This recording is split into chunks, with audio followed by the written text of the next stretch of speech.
देखिए, जो पिटिशन है उसको ठीक से समझिए, थोड़ा सा नीचे करिए। पिटिशन किस नियम के तहत है? जो एफिडेविट मांग रहे हैं उस नियम के तहत 30 दिन के अंदर आप एफिडेविट दो, नहीं तो कुछ नहीं होने वाला। तो एफिडेविट क्यों चाह रहे हैं? तो इतना बड़ा खुलासा किया है। अगर ये सब है, मान लो अगर अनइंटेंशनल गलती है तो आप उसको इन्वेस्टिगेट करिए। आप वोटर लिस्ट दे क्यों नहीं रहे हैं? आप इन्वेस्टिगेट कर क्यों नहीं रहे हैं? उसके बजाय आप कह रहे हैं कि एफिडेविट साइन करके दो। इससे बड़ा ओथ क्या है जो हम सदन में लेते हैं?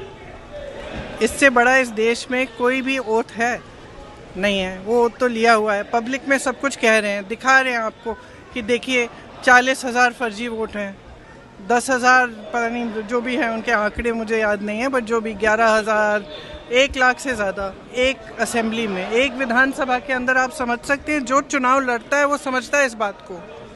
विधानसभा का चुनाव और उसमें 1 लाख आपने फर्जी वोट डाल दिए, तो जहाँ जो जीते आप कहेंगे वही जीतेगा। स्पष्ट है, उससे कम चाहिए होते हैं विधानसभा में। तो एक बहुत बड़ी बात है कि 25 सीटें ऐसी तो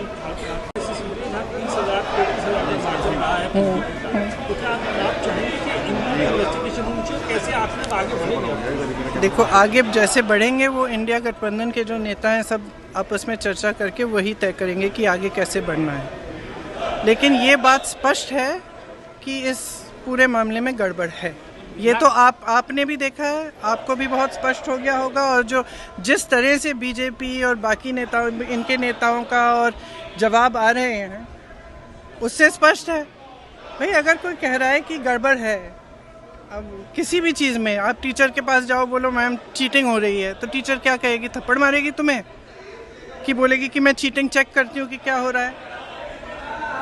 और यहाँ क्या है कि उल्टा उनको, एक तो उनको गाली दे रहे हैं, सुबह से शाम तक कुछ ना कुछ उल्टा सुल्टा बोलते रहते हैं उनके बारे में,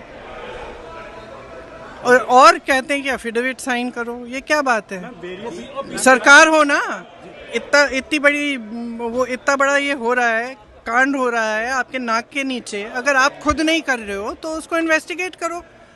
काम पता नहीं, पूरे ऑपोजिशन को तो इन्वेस्टिगेट कर रहे हो, ईडी कर रहा है, सब कुछ हो रहा है, तो इनसे कराइए investigate.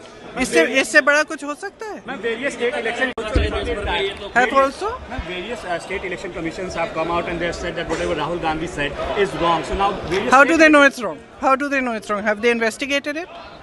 The evidence is in front of them. Have they investigated it? How can they say it is wrong unless they investigate it?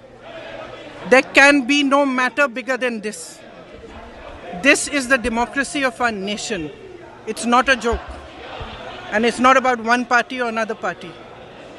If they have not investigated it, they cannot say that it is rubbish. I'm sorry, they have a bigger responsibility. If they feel that their responsibility is only to the BJP and only to one party, then they need to rethink it. Because as my brother said, a day will come when other people are in power. And then those who have colluded with this kind of complete destruction of our democracy will have to answer for it.